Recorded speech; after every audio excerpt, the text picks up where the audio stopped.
Ya baik, kita lanjutkan lagi. Nah, tadi kita sudah sampai di soal nomor 3 ya.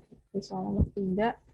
Nah, di sini kalau kita lihat itu ada si sumbernya. Nah, sumbernya itu adalah dari ambulansnya ya. Ambulannya, kemudian pengamatnya itu dari pengendara sepeda motor gitu. Nah, kalau kita lihat soal-soal seperti ini berarti penyelesaiannya dengan menggunakan efek Doppler gitu. Nah, kalau kita lihat seperti biasa ya, jadi biasakan untuk menuliskan diketahui dari soalnya. Di sini berarti ada frekuensi gitu, frekuensi dari sirinenya atau kita sebut sebagai frekuensi sumber. Di sini Vs itu sama dengan 1600 Hz. Kemudian kecepatan pengamatnya yang kecepatan yang mengendarai sepeda itu 2,44 meter per detik. Kemudian frekuensi si pendengar ya, si pengendara sepeda itu saat ambulannya lewat yang didengar tuh oleh si pengamat berapa? 1590 Hz gitu.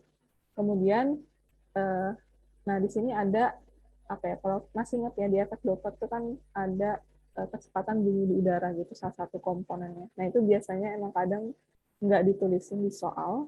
Jadi kita harus hafal ya, harus tahu berapa sih nilai kecepatan bunyi di udara. Itu nilainya 340 meter per detik gitu. Nah, kemudian kita lihat apa yang ditanya. Yang ditanya adalah yang ditanyakan itu kecepatan dari ambulan bergerak, berarti kecepatan sumbernya berapa ya? Vs di sini itu sama dengan berapa? Oke, sebelum kita bahas ke penyelesaiannya, di sini saya mau recall sedikit ya tentang persamaan efek Doppler. Nah, secara umum, persamaan efek Doppler itu seperti ini bentuknya, secara matematis. Jadi frekuensi pendengar atau pengamat itu sama dengan kecepatan bunyi di udara plus minus kecepatan pengamat dibagi kecepatan bunyi di udara plus minus kecepatan dari sumbernya atau Vs dikali frekuensi sumber gitu. Oke, kemudian di sini VU itu kecepatan atau cepat rambat gelombang bunyi di udara yang besarnya 340 meter per detik. Nah, di sini kan ada tanda positif dan negatif ya. Kemudian bagaimana nih cara menentukan tanda positif dan negatifnya? Jadi secara umum kita bisa mengacu pada ini ya. Saat pengamat itu mendekati sumber berarti positif VP gitu. Kemudian kalau pengamat itu menjauh sumber, pengamat menjauhi sumber itu negatif VP. Kemudian kalau sumbernya mendekati pengamat berarti minus VS, dan kalau sumbernya itu menjauhi pengamat itu positif VS gitu. Itu ya, jadi coba nanti dianalisa gitu dari soalnya. Apakah pengamatnya yang mendekati sumber atau pengamat yang menjauhi sumber, atau mungkin sumbernya yang mendekati pengamat dan sumbernya yang menjauhi pengamat. Gitu. Ini dari soalnya.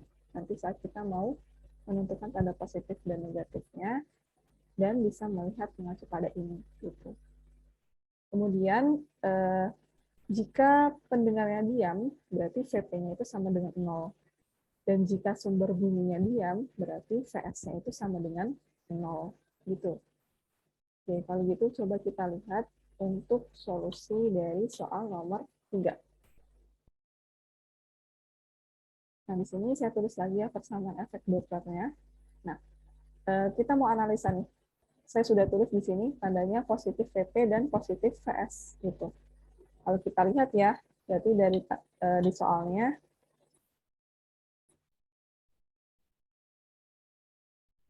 kalau positif itu pengamat mendekati sumber gitu. Pengamat mendekati sumber. Kalau kita lihat di sini sebuah mobil ambulan membunyikan sirine dengan frekuensi 1600 Hz menyusul dan melewati pengendara sepeda yang mengayuh gitu. Berarti dia mendekati si sumbernya ya, si pengendara sepedanya. Gitu karena apa? Karena menyusul dan melewati gitu. Berarti udah ada di satu apa ya, di satu kondisi yang berdekatan gitu. Makanya di sini positif VP. Kemudian kalau VS-nya positif, kita lihat positif VS itu berarti sumber menjauhi pengamat gitu. Ini kita lihat dari soal. Bayangin ya kan ambulannya itu menyusul dan melewati pengendara sepeda gitu. Jadi dia pernah ada di titik yang bersamaan si pengendara pengendara sepeda dan ambulannya sehingga positif VP. Nah, kemudian ambulannya kan melewati pengendara. Nah, ini berarti sumbernya itu menjauhi pendengar gitu. Sumbernya menjauhi pendengar atau menjauhi si pengendara sepedanya. Berarti dia positif PS gitu. Ya, positif PS-nya di sini. Nah, gitu ya. Jadi untuk menganalisa tanda positif dan negatifnya, kita lihat dari kasus soalnya, kemudian kita bisa mengacu pada yang ini, yang sudah saya buat ringkasannya. Gitu ya, yang ini. Oke. Oke, kalau sudah, tinggal kita masukkan aja nilai dari masing-masing komponennya. Kecepatan bunyi di udara 340 meter per detik. Kemudian kecepatan dari pengendara, sepedanya 2,44 meter per detik. Ini kecepatan sumbernya yang mau kita cari. Selanjutnya frekuensi dari sumbernya itu 1600 Hz. Nah, frekuensi pendengarnya 1590 Hz gitu. Oke, kemudian ini kita kali silang ya. 1550 Hz dibagi 1600 Hz. Oke, kemudian 340 ditambah 2,44 itu 342,44 meter per detik per 340 ditambah CS. Nah, ini kalau kita ke line selanjutnya ya, 1590 dibagi 1600 itu 0,994. Nah, sama dengan ini tetap turunkan. Nah, selanjutnya kita kali silang gitu ya, kali silang. Berarti di sini 342,44 meter per detik itu sama dengan 0,994 dikali 340 meter per detik ditambah PS-nya. Gitu. Nah, kalau sudah kayak gini, kali pelangnya aja ya. 0,994 kali 340, hasilnya 337,96 ditambah 0,994 PS gitu. Ini kali silang yang kayak gini. Oke. Kemudian, nah di sini kita mau hitung lagi yang angkanya ya, yaitu berarti pindah ruas yang 342,44 meter per detik minus 337,96. Pindah ruas jadi negatif gitu. Karena pindah ruas, tandanya jadi negatif. Nah, berarti di sini kalau kita lanjutkan 0,994 CS itu sama dengan 4,48 meter per detik ya. Jadi kalau kita kurangin yang ini sambil diperhatikan ya pointernya, 342,44 dikurang 337,96 itu 4,48. Sehingga kita bisa dapatkan nilai CS-nya. Kecepatan sumbernya itu 4,48 dibagi 0,994. Itu berapa? Sekitar 4,51 meter per detik. Jadi di sini kita dapatkan kecepatan sumbernya 4,51 meter per detik. Jangan lupa untuk menuliskan satuannya juga. Gitu. Satuan kecepatan apa? Meter per detik. Itu ya, jangan sampai salah untuk menentukan kecepatannya. Jadi dari tugas yang udah dikerjakan itu ya, banyak mahasiswa yang masih salah gitu. Apalagi di satuan kecepatan ada yang menuliskan meter. Kemudian percepatan satuannya meter per detik gitu. Itu kan masih salah ya, satuan percepatan meter per second kuadrat. Itu kecepatan itu bukan meter tapi meter per second. Jadi coba diulik-ulik lagi nih besaran dan satuan yang ada di fisika gitu. Jangan sampai salah untuk menuliskan satuannya gitu ya. Itu dari hal kecil gitu. Ini hal kecil tapi cukup penting gitu untuk jangan sampai salah gitu. Walaupun sederhana dan hal kecil, tapi apa ya, kita juga harus ngerti gitu. Kalau misalnya nggak tahu satuannya, berarti kita nggak tahu besaran ini apa gitu. Oke, gitu ya. Ini untuk soal nomor 3. Silahkan kalau ada yang ingin ditanyakan untuk soal nomor 3.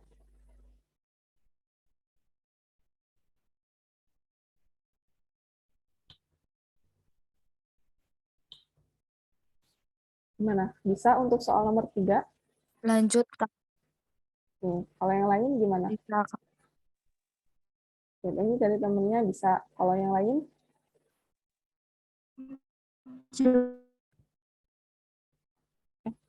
Oh ya, suara saya putus-putus nggak?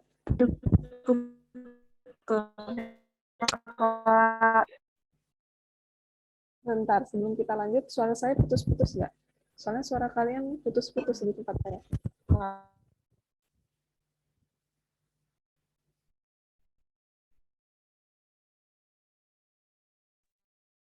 Halo. Oke. Oke, baik, lanjut ya. Mungkin saya hanya mengingatkan lagi, di soal nomor 3 ini kan tentang efek Doppler, ini masih sederhana. Ya, ini persamaannya, jadi apa ya, persamaan untuk efek Doppler, kemudian untuk menentukan tanda positif dan negatifnya ini jangan sampai keliru gitu. Nanti kalau keliru, ya hasilnya juga salah gitu ya.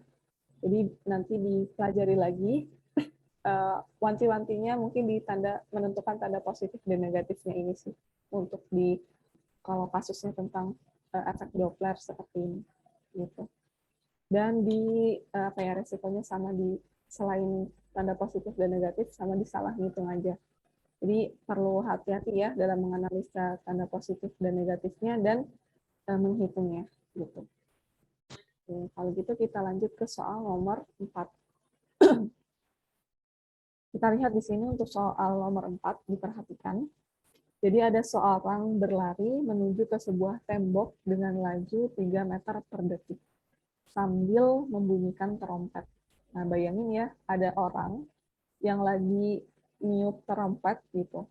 Nah, di mana kecepatan dari apa ya? Si suara bukan, kecepatan dari trompetnya gitu. 3 meter per detik. Bukan, kecepatan dari orang berlarinya ya.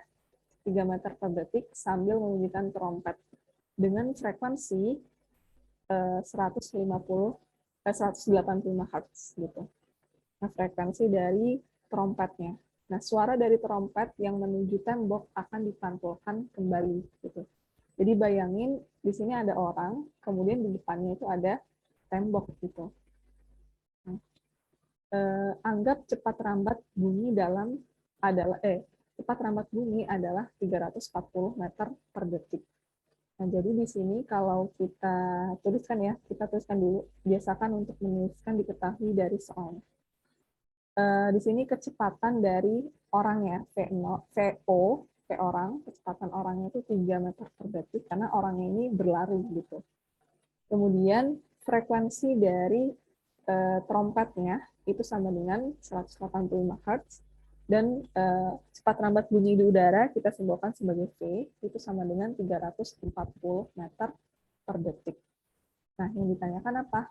Di sini ada dua. Yang A, frekuensi bunyi trompet yang didengar orang setelah dipantulkan ke tembok. Gitu. Kemudian yang B, hitung juga frekuensi pelayangannya. Nah, coba bayangin dulu kasus di soal nomor 4, gitu, biar kita dapat feel-nya nih untuk mengerjakannya. Nah, coba di sini saya gambarkan ilustrasinya ya, supaya makin dapat nih ilustrasinya gitu. Nah, jadi di sini ada orang gitu ya, orang yang meniup trompet gitu, berlari sambil meniup trompet orang ini. Nah, ternyata di depannya sini ada tembok gitu, tembok. Jadi tentunya apa ya, gelombang bunyi dari trompetnya ini akan menjalar ke arah tembok ini gitu. Ini kebayang ya.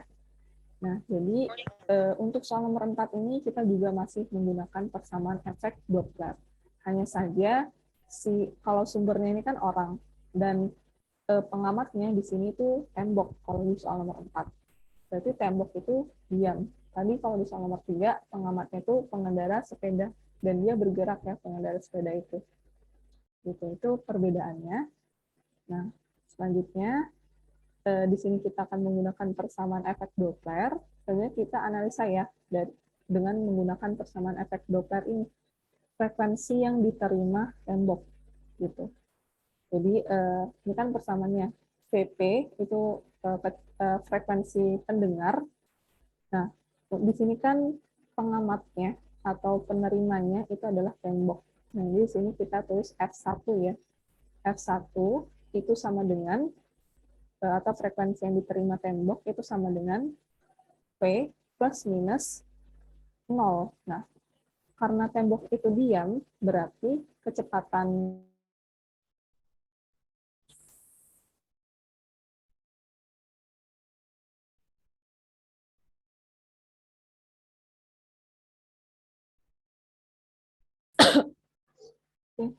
maaf ya tadi terlempar keluar, tadi terlempar keluar ya, kurang stabil wifi di tempat saya. Kita lanjutkan lagi. Nah, tadi kita sudah di soal nomor 4 ya. Kita akan menentukan frekuensi yang diterima si temboknya gitu. Nah, berarti di sini frekuensi yang diterima tembok kita simbolkan sebagai F1.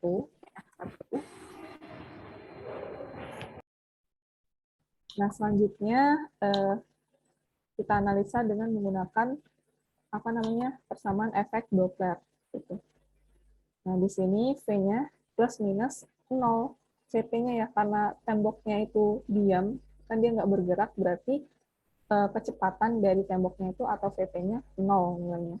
Dibagi V plus minus V, sumbernya apa? Sumbernya kan dari orang ya, kecepatan dari V0 berarti.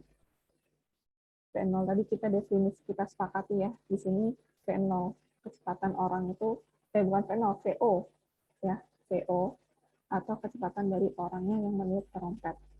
Oke, kemudian dikali VO. VO ini frekuensi dari orangnya saat meniup trompet gitu. Berarti di sini kalau kita tulis, kita analisa ya, dia kan nggak ngaruh tuh mau ditambah 0 ataupun dikurang 0, sama aja, berarti di sini V per terus V minus V0 di sini. Nah, kenapa V0? Coba kalau kita lihat dari sini ya.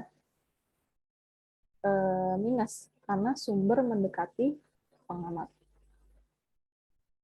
Oke. Jadi ini benar ya, karena kan si orang ini atau sumbernya ini bergerak gitu. Bergerak, bukan bergerak, berlari gitu.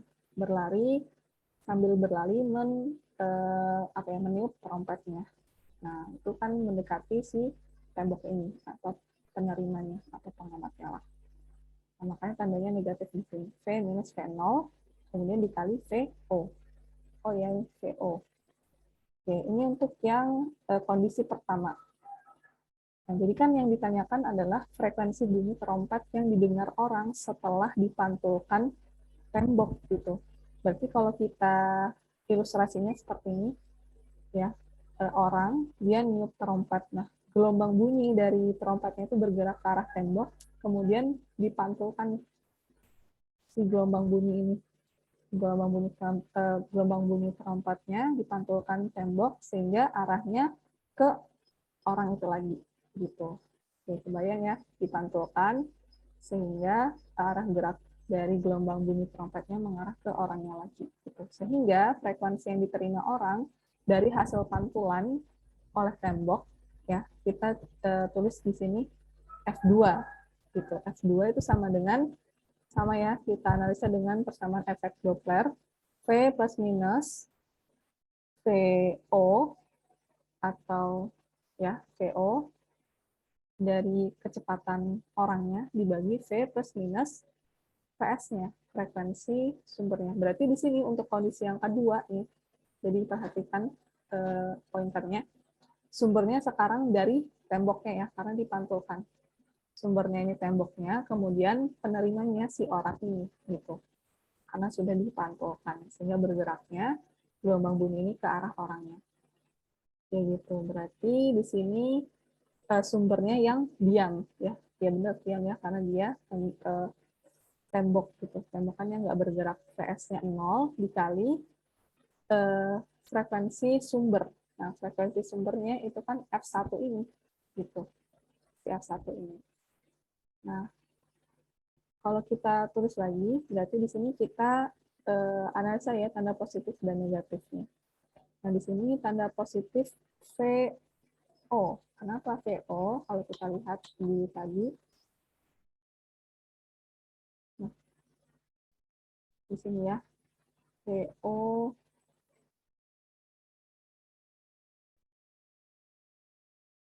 pengamat mendekati sumber. Gitu. Oke, pengamat mendekati sumber, makanya dia plus VO. Gitu. Oke, kemudian dibagi V ya, mau ditambah 0, dikurang 0, tetap hasilnya V. Kemudian dikali F1-nya. Gitu. Nah, ini persamaan untuk mencari frekuensi bunyi trompet yang didengar orang setelah dipantulkan tembok. Gitu. Kita akhirnya menggunakan persamaan yang ini. Nah, next berarti tinggal kita masukkan aja di sini. Kalau saya tulis lagi ya, tadi di sini F2 itu sama dengan V plus V0 dibagi V dikali F1. Nah, F1-nya kita masukkan nilainya, ya, yang ini. Nah, yang bagian ini tadi. Yaitu V dibagi V minus V0, VO dikali FO. Nah, ini kan perkalian ya, kita bisa coret V-nya ini sama-sama habis dibagi. Kemudian kita punya sekarang V plus VO dibagi V minus VO dikali V FO-nya, yaitu frekuensi orangnya. Nah, kita masukkan nilainya, kecepatan bunyi di udara 340 meter per detik, kemudian kecepatan dari orangnya, tadi saat berlari itu 3 meter per detik. Oke, yang atasnya positif, yang bawah negatif ya, komponennya sama, V objek, V orangnya, kemudian dimasukkan frekuensi dari orangnya itu trompetnya tadi 185 Hz. Nah, di sini turun lagi ke line selanjutnya, 340 ditambah 3 itu 343, kemudian 340 dikurang 3 itu 337 ya. Ya, ini meter per second-nya bisa kita coret, ya bisa. Jadi sama-sama habis dibagi tuh. Yang dikali 185. 343 dibagi 337, 1,018 dikali 185 Hz. Sehingga kita dapatkan frekuensi yang diterima si orangnya setelah dipantulkan oleh tembok itu sebesar 188,3 Hz. Gitu. Oke. Apa ya? Sama ya. Jadi satuannya yang kita dapatkan Hz-nya juga. Jangan lupa untuk menuliskan satuannya di minimal di bagian hasil akhirnya gitu. Nah, lebih bagus juga pada saat kita, kan ini rumusnya udah kita punya nih, saat kita mau masukin nilai dari masing-masing komponennya, itu lebih baik juga dimasukkan juga gitu satuannya. Sehingga kalau kita operasiin, kita hitung, jadi kan lama-lama kita hafal tuh satuannya biar nggak salah gitu ya. Nah, nanti kan hasilnya dapat nih, oh kenapa sih dapat frekuensinya harus satuannya. Kebetulan kalau kita buktiin dari perhitungannya juga sama nih, gitu. Jadi pas gitu frekuensi satuannya hertz. Dari hasil perhitungan juga cocok gitu. Satuannya tinggal hertz ya, karena meter per second ini sama-sama bisa habis dibagi, tinggal hertz satuannya gitu. Oke, kemudian kalau sudah kita udah dapat nih yang A, frekuensinya yang diterima orang saat dipantulkan oleh tembok. Kemudian kita lanjut ke bagian B. Bagian B itu adalah frekuensi pelayangannya. Nah, frekuensi pelayangan itu selisih ya, berarti di sini. Berarti F2 frekuensi yang diterima oleh orang setelah dipantulkan tembok dikurang dengan frekuensi awalnya gitu. Yang orang itu meniup trompet tadi gitu. Nah, berarti di sini kita masukkan ya. Kalau kita secara matematis tulisnya frekuensi pelayangan sama dengan F2 dikurang F0. F2-nya itu 188,3 Hz ya, yang sudah dipantulkan oleh tembok. Frekuensinya segini nilainya. Kemudian dikurang dari frekuensi awalnya tadi itu 185 Hz gitu. Nah, di sini kita dapat hasilnya 3,3 Hz untuk frekuensi pelayangannya sebesar 3,3 Hz. Oke, mungkin ini untuk soal nomor 4. Silahkan kalau ada yang ingin ditanyakan, kalau misalnya ada yang belum jelas gitu dari.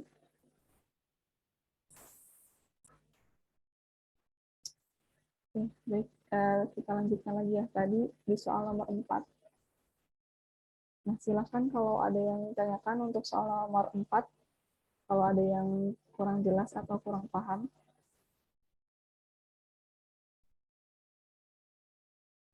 Tadi suara saya putus-putus nggak sebelum saya keluar dari Zoom?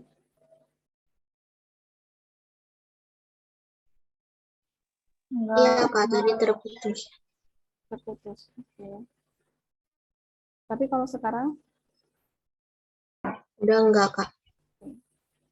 gimana untuk soal nomor 4? Bisa?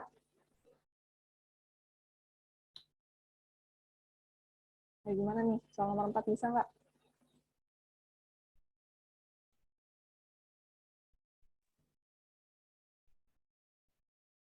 Gimana untuk soal nomor 4 bisa dipahami untuk penyelesaiannya? Bisa, Kak. Kak. Ya, bisa ya. Jadi nggak apa-apa dijawab aja gitu. Kalau misalnya kalian nggak jawab dan nggak bertanya juga, saya kan nggak tahu ya kalian bisa atau nggak gitu. Saya juga nggak bisa baca pikiran. Diam itu artinya bisa, diam artinya belum bisa. Ya, nggak apa-apa dijawab aja. Aktif ya di sini. Jadi aktif. Kalau saya bertanya ya dijawab gitu.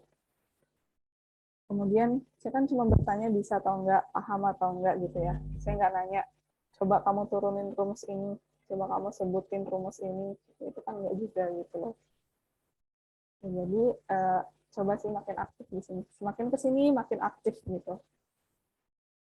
Oke, karena harapannya ya diskusinya, belajarnya nggak hanya dari satu arah ya, dari dua arah gitu. Nggak hanya dari saya juga, kalian boleh kok berpendapat, bertanya, atau apapun itu. Apa-apa.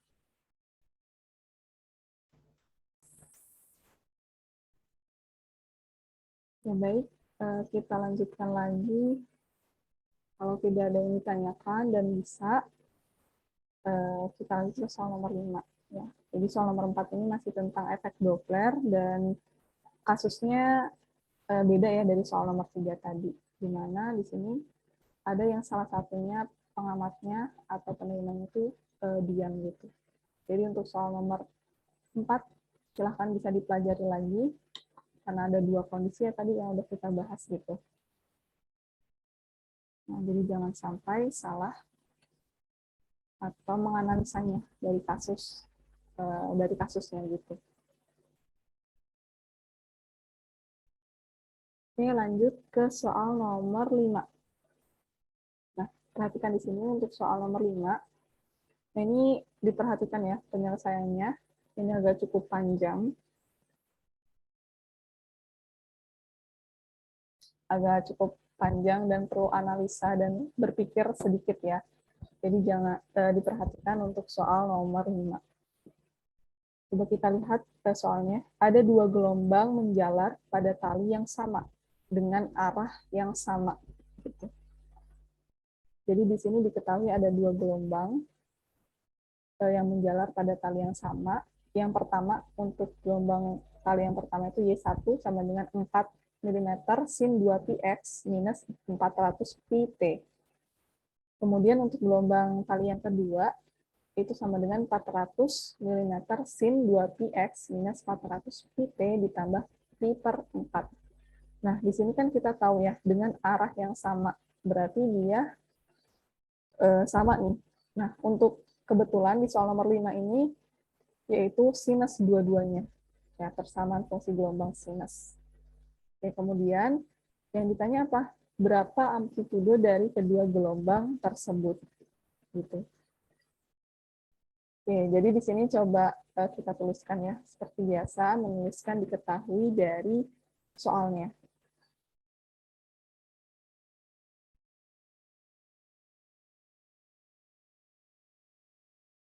Nah, kalau kita tulis, cek suara saya putus-putus atau enggak. Terus iya, Kak. Oh iya. Oke, kalau sekarang gimana?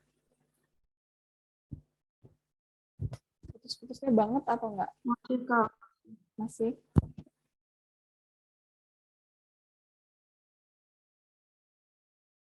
Oke, kita lanjut lagi ya. Nah, agak kurang stabil nih wifi-nya. Coba kita lanjut lagi pelan-pelan. Nah, jadi di sini seperti biasa kita tuliskan diketahui dari soalnya.